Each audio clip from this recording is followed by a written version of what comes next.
Go. I just wanted to tell you about my new book, The Abolition of Reality, a first draft of the end of history. I suppose first of all I wanted to explain to myself what happened starting in the spring of 2020, continuing on into the future. I couldn't make sense of it in my own head, so I wanted to put it between the covers of a book that would last, a book that maybe would remain as long as humanity and hope lasted. A book also that would be read by my contemporaries. Awake, sleep, didn't matter. I also want to acknowledge the great but anonymous people of the past, my own people, and some people who weren't particularly anonymous at all,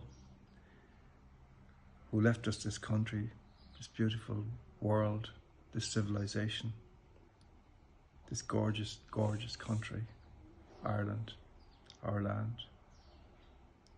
I wanted them to know that their efforts had not been entirely forgotten or not been totally trampled into the dust by the awful people we elected here now to represent us, and in a certain sense to represent them.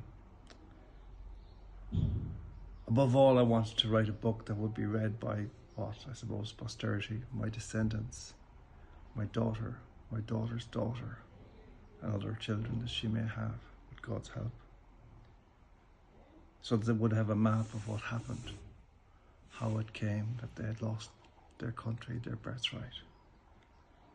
I wanted to say what it was like before, what happened, what it had become, and above all, why, the meaning of this.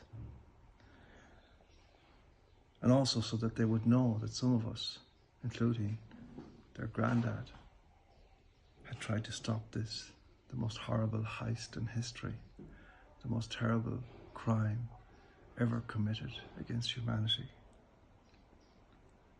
And I wanted also to vindicate George Orwell's great hero, his most famous character, Winston Smith, who in the midst of his own living nightmare in 1984 began a diary that he would never finish. And he asked himself, who is this for? And he answered, for the future, for the unborn.